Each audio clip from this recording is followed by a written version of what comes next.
میں باہر تلاش کر رہا ہوں.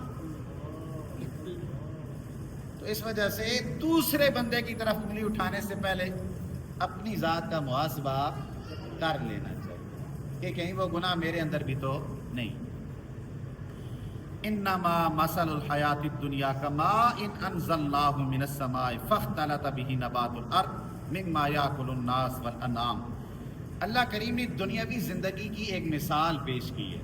دنیاوی زندگی کی ایک مثال دی ہے. مثال کیا ہے؟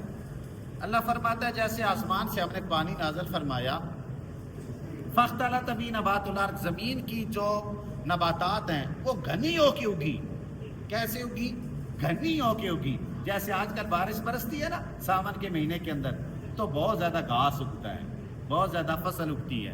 مما یاکل الناس والانعام، لوگ بھی اسے کھاتے ہیں، اناج اور چوپائے بھی اسے کھاتے ہیں، گھاس وغیرہ.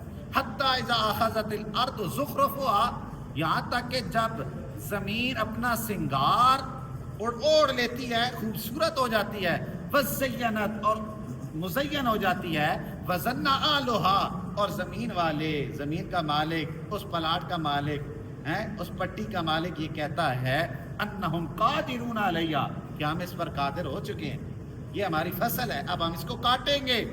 اللہ فرماتا ہے اتاہا امرنا لیلا او نہارا، اچانک ہمارا عذاب رات کو یا دن کے وقت آ جاتا ہے.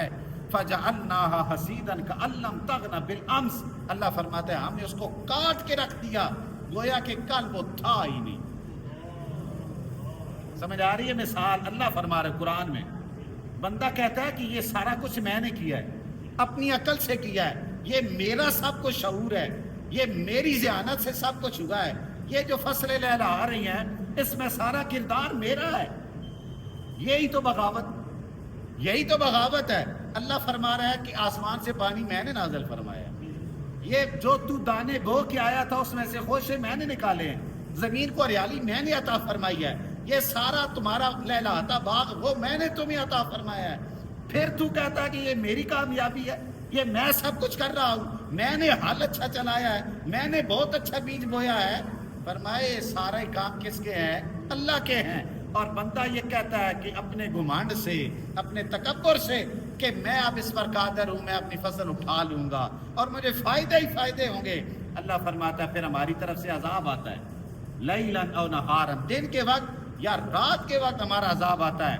پھر عذاب کیسے آتا ہے؟ فرمایا فجعلناها حصیدا کأن لم تغن بالامس، ہم نے اس ساری فصل کو، سارے باغ کو کاٹ کے رکھ دیا، ایسا کاٹا کہ گویا کل وہ یہاں پہ تھی ہی نہیں، وہ باغ یہاں پہ کل تھا ہی نہیں، حالانکہ لہلہا رہا تھا.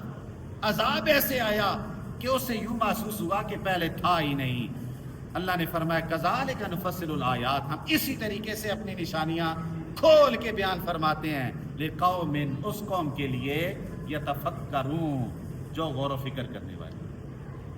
برادران اسلام یہ چیز، ابن آدم یہ سب کچھ کرنے کے بعد کہتا ہے کہ ساری میری کامیابی ہے، سارا میرا کارستانہ ہے، یہ میں نے کیا ہے. ابن آدم تو کہتا ہے کہ میرے پاس ایک سونے کی وادی ہے نا تو دوسری بھی ہو جائے میرے لیے. تو آگے مفسرین نے لکھا ہے کہ اس کے پیٹ کو سوائے مٹی کے کوئی چیز بھی بھر نہیں سکتی. اور آگے فرمایا جو لوگ توبہ کرتے ہیں اور اللہ کی رحمت پر یقین رکھتے ہیں تو اللہ کریم ان پر اپنی نظر رحمت ڈال دیتا ہے. جب رب کسی پہ نظر ڈال دے تو پھر اس کے گناہ بھی بخش دیتا ہے. اللہ کریم کی بارگاہ میں دعا ہے مالک ہم سب کی حاضری اپنی بارگاہ میں قبول و منظور فرمائے، اور جو کچھ بیان ہوا اللہ کریم اس پر عمل کی توفیق عطا فرمائے.